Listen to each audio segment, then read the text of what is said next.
K Shivakumar ಅವರು ಒಂದು ಹೇಳಿಕೆ ಕೊಟ್ಟಿದ್ದಾರೆ. ಈ ಬಸವರಾಜ ಬೊಮ್ಮಾಯಿ ಅವರು ಕ್ಯಾಬಿನೆಟ್ ನಲ್ಲಿ ಏನು ಒಳಪಡಿಸಲಾತೆ ಅಂತಂದ್ಬಿಟ್ಟು ತೀರ್ಮಾನ ತಗೊಂಡಿದ್ದಾರೆ. ನಮ್ಮ ಕಾಂಗ್ರೆಸ್ ಸರ್ಕಾರ ಅಧಿಕಾರಕ್ಕೆ ಬಂದ್ರೆ ನಾವು ಅದನ್ನ ರದ್ದು ಮಾಡ್ತೀವಿ ಅಂತಂದ್ಬಿಟ್ಟು ಒಂದು ಹೇಳಿಕೆ ಕೊಟ್ಟಿದ್ದಾರೆ.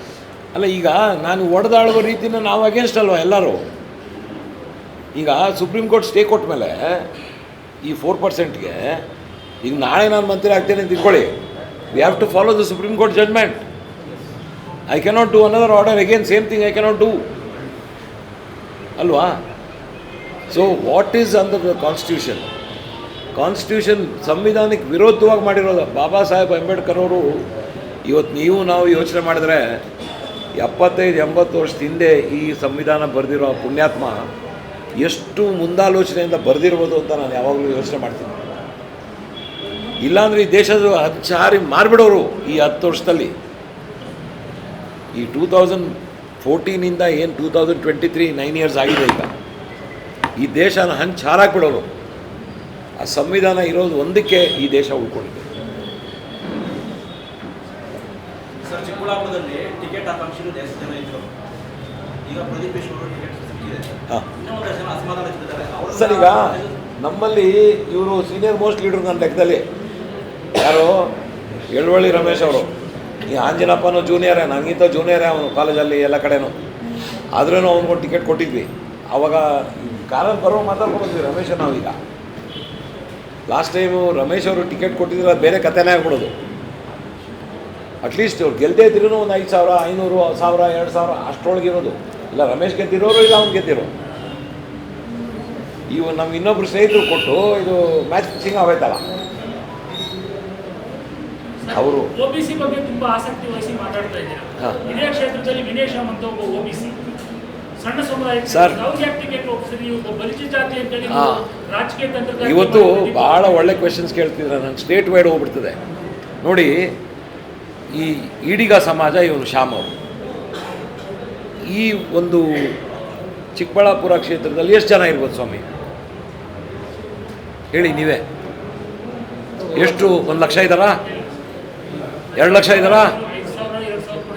ಇರ್ಬೋದಲ್ಲ. ನಾನು ಅಲ್ಲಿ ಎಲೆಕ್ಷನ್ ಕಮಿಟಿ ಮೆಂಬರ್. ನಾನು ಎಷ್ಟು ಗಲಾಟೆ ಮಾಡಿದ್ದೀನಿ ಅಂದರೆ, ಈ ಸಮುದಾಯಕ್ಕೆ 7 ಸೀಟ್ ಕೊಟ್ಟಿದ್ದಾರೆ. ನೀವು ಹೇಳೋದಕ್ಕೆ ನೇರವಾಗಿ ಹೇಳ್ತಾ ಇದ್ದೀನಿ ಆನ್ಸರ್. ನಾನು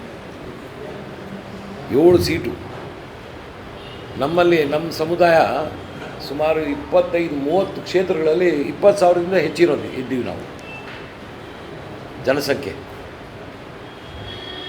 ಎಲ್ಲರೂ ಅರ್ಜಿ ಹಾಕ್ಕೊಂಡಿದ್ದಾರೆ. ಬಿ ಜೆ ಪಿಲಿ ಒಬ್ಬನು ಸಿಕ್ಕಿದೆ, JDS ಒಬ್ಬನು ಸಿಕ್ಕಿದೆ. ಬಟ್ ನಾನು ಹೆಮ್ಮೆಯಿಂದ ನಮ್ಮ ಕಾಂಗ್ರೆಸ್ಸಲ್ಲಿ 2 ಕೊಡಿಸಿದ್ದೀನಿ ಅಂತ ಹೇಳ್ತೀನಿ.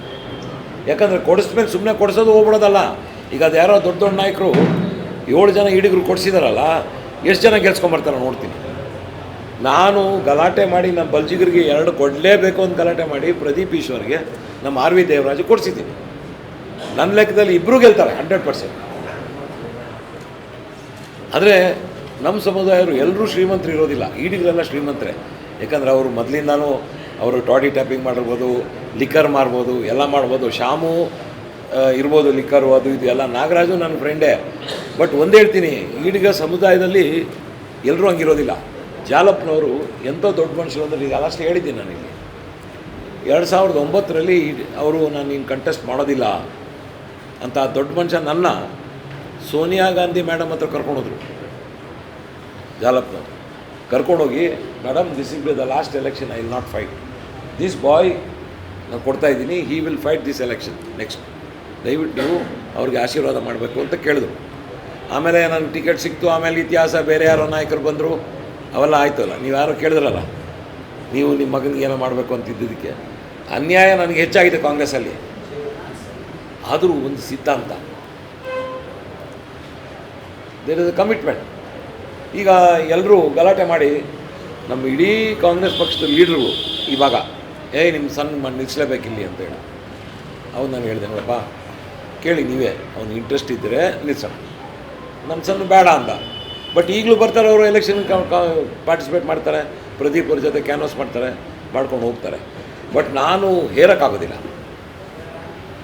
ಸೊ ಆ ರೀತಿ ಮುಂದೆ ಜೀವನದಲ್ಲಿ ಏನೇನು ಆಗ್ತದೋ ಅಂತ ನಾವು ಅಪೇಕ್ಷೆ ಪಡ್ಬೋದು ಅಷ್ಟೇ. ಬಟ್ ಸಿಗ್ತದೆ ಅಂತ ಹೇಳ್ಬಿಟ್ಟು ನಾವು ಸಿಕ್ಕಲಿಲ್ಲ ಅಂತ ಹೇಳ್ಬಿಟ್ಟು ಕೋಪ ಮಾಡ್ಕೊಳ್ಳೋದು ಹೋಗೋದು. ನಾನು ಇನ್ಫ್ಯಾಕ್ಟ್ ಶ್ಯಾಮ್ಗೂ ಫೋನ್ ಮಾಡೋಣ ಅಂತ ಅಂದ್ಕೊಂಡೆ, ಯಾಕಂದರೆ ಲಾಸ್ಟ್ ಟೈಮು ಮುನ್ಸಿಪಾಲ್ಟಿ ಎಲೆಕ್ಷನಲ್ಲಿ ನಾನು ಬಂದು ಕ್ಯಾನ್ವಾಸ್ ಮಾಡಿದ್ದೆ ಶ್ಯಾಮ್ ಕರೆದ ತಕ್ಷಣ. ಪಕ್ಷದ ಕಾಲ್ ಅದು, because he was talking Congress ಪಕ್ಷದ ಪರವಾಗಿ ಫೈಟ್ ಮಾಡ್ತಾಯಿದ್ದೆ ಹುಡುಗ ಅಂತೇಳಿ ನಾವು ಮಾಡಿದ್ವಿ. ಅವ್ರ ತಂದೆ ಬಂದಾಗೂ ನಾನು ಹೇಳಿದೆ, ನಾಗರಾಜ್ ಅವ್ರು ಬಂದಾಗೂ ಹೇಳಿದೆ ನಾನು, ನೋಡಿ ಸ್ವಾಮಿ ನಿಮ್ಮ ಜನಾಂಗಕ್ಕೆ 7-8 ಸೀಟ್ ಕೊಟ್ಟಿದ್ದಾರೆ, ನಮ್ಮ ಜನಾಂಗ ನಿಮಗಿಂತ ಹೆಚ್ಚಿದೆ, ಆದರೂ ನಮ್ಗೆ 2 ಸೀಟ್ ಕೇಳ್ತಾ ಇದ್ದೀವಿ ನಾವು ಅಂತ ಸೂಕ್ಷ್ಮವಾಗಿ ಅಷ್ಟು ಹೇಳಿಬಿಟ್ಬಿಟ್ಟೆ. ಯಾಕಂದರೆ ಸ್ನೇಹಿತರು ಜಾಲಪ್ನವ್ರು ದೊಡ್ಡ ಮನುಷ್ಯರು, ಅವ್ರದ್ದು ನಾನು ಈ ಥರ ಎಲ್ಲರ ಮುಂದೆ ಮೆಚ್ಕೊಂಡು ಹೇಳ್ತೀನಿ ಅವ್ರು ಹಂಗೆ ಮಾಡಿದ್ರು ಅಂತ. ಅದೇ ಬುದ್ಧಿ ಇವರು ಬೆಳೆಸ್ಕೋಬೇಕು. ಶ್ಯಾಮು ಇನ್ನೂ ಚಿಕ್ಕ ಹುಡುಗ, ಬೆಳೆಸ್ಕೊಳ್ತಾನೆ ಬಿಡಿ. Sir, strength of the population ಬಗ್ಗೆ ನೀವು ಮಾತನಾಡಿದ್ರೆ ನಮ್ಮ ಜನಾಂಗ, ನಮ್ಮ ಸಮುದಾಯ 20,000 ಮೇಲಿದೆ, ಎಷ್ಟು ಕಡಿಮೆ ಇದ್ದಾರೆ ಅಂತ ಒಂದೇ 1% ಇರೋ ಧರ್ಮ್ ಸಿಂಗ್ನ ಕಾಂಗ್ರೆಸ್ ಪಕ್ಷ ಮುಖ್ಯಮಂತ್ರಿ ಮಾಡ್ಕೋ 1% ರಜಪೂತ್ ಜನಾಂಗ. ಆಮೇಲೆ ವೀರಪ್ಪ ಮೊಯ್ಲಿ ಅವ್ರನ್ನ ಮುಖ್ಯಮಂತ್ರಿ ಮಾಡ್ಕೋ 2 ಸಲ MP ಆಗಿದ್ರು. ಅತ್ಯಂತ ಕಡಿಮೆ ಇರ್ತಕ್ಕಂತಹ ಕಟ್ಟಕಡೆಯ ಸಮುದಾಯ ಅಂತಂದ್ಬಿಟ್ಟು ಏನು ನಾವು ಅಂತೀವಿ ಪ್ರಜಾಪ್ರಭುತ್ವದಲ್ಲಿ, ಆ ಸಮುದಾಯದವ್ರನ್ನ MP ಮಾಡಿದ್ರು, ಚೀಫ್ ಮಿನಿಸ್ಟರ್ ಮಾಡಿದ್ರು.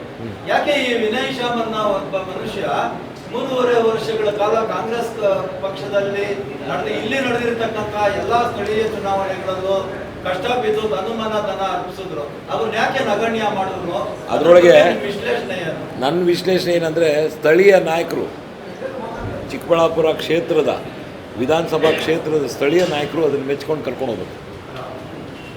ನಾನು ಅಲ್ಲಿ ಬೆಂಗಳೂರಲ್ಲಿ ಕೂತ್ಕೊಂಡು ಶ್ಯಾಮ್ಗೆ ಕೊಡ್ರಿ ಟಿಕೆಟ್ ಅಂತ ಕೇಳೋಕ್ಕಾಗೋದಿಲ್ಲ. ನೀವೀಗ ಎಲ್ಲೊಳ್ಳಿ ರಮೇಶ್ ಇದ್ದಾರೆ, ರಮೇಶ್ ಕರ್ಕೊಂಡು ಹೋಗೋಕ್ಕಾಗುತ್ತಾ? ಶ್ಯಾಮ್ನ ಕೇಳಿ, ಎದುರಿಗೆ ಇದ್ದಾರೆ, ಅದಾಗೋದಿಲ್ಲ. ಅವರು ಆ ಮಟ್ಟಿಗೆ ಬೆಳೆಸ್ಕೋಬೇಕು, ಪಕ್ಷದಲ್ಲಿ ಬೆಳೆಸ್ಕೋಬೇಕು. ಈಗ ನಮಗೆ ಯಾಕೆ ಜನ ಪ್ರೀತಿ ಮಾಡ್ತಾರೆ, ನಮ್ಮ ಪಕ್ಷದಲ್ಲಿ ಲೀಡರ್ಗಳೆಲ್ಲ ನಮ್ಮನ್ನು ಯಾಕೆ ಪ್ರೀತಿ ಮಾಡ್ತಾರೆ ಅಂತ ನಾವು ಪಕ್ಷದ ಒಳಗೆ ಬೆರೆತು ಹೋಗಿದ್ದೀವಿ. Any more question? ಸರ್ ಇಲ್ಲ, ಅವ್ರದ್ದು ಆನ್ಸರ್ 2A ಹೇಳಿದ್ರಲ್ಲ ನೋಡಿ. ಈ ನಮ್ಮ ಸರ್ಕಾರ ಬಂದ ತಕ್ಷಣ ದಟ್ ಇದು ಮೀಸಲಾತಿ ಯಾವುದಿತ್ತಲ್ಲ, ಇದು ಸರ್ವೆ ಅದು ಸಬ್ಮಿಟ್ ಆದ ತಕ್ಷಣ ಖಂಡಿತವಾಗ್ಲೂ ನಮ್ಮ ಬಲಿಜ ಸಮುದಾಯದವರು ಎಲ್ಲ ಬ್ಯಾಕ್ವರ್ಡ್ ಕ್ಲಾಸ್ ಜೊತೆ ಇರ್ತಾರೆ. ಈ ವಿಶ್ವಾಸ ನನಗಿದೆ. ಇಲ್ಲಾಂದರೆ ನಾವು ಗಲಾಟೆ ಮಾಡಿ ಹೋರಾಟ ಮಾಡಿಸ್ತೀನಿ. ಆ ಬಗ್ಗೆ ಏನು ಡೌಟೇ ಬೇಡ ಯಾರಿಗೂ. JDS ಅವರು ಈ ಚುನಾವಣೆಯನ್ನು JDS ಅವರು ಹಣ ಮತ್ತು ಜನಬಲಕ್ಕೆ ಹೋಲಿಸ್ತಾ ಇದ್ದಾರೆ. ಕಾಂಗ್ರೆಸ್ ಅವರು ಯಾವ ರೀತಿ ವಿಶ್ಲೇಷಣೆ ಮಾಡ್ತಾರೆ? ಸರ್, ಈಗ ನಾನು ದೇವೇಗೌಡರು ಮಹಾನಾಯಕರು, ಅವ್ರ ಬಗ್ಗೆ ನಾನು ಕಾಮೆಂಟ್ ಮಾಡೋದಿಲ್ಲ. ಬಟ್ JDS ಪಕ್ಷವಾಗಿ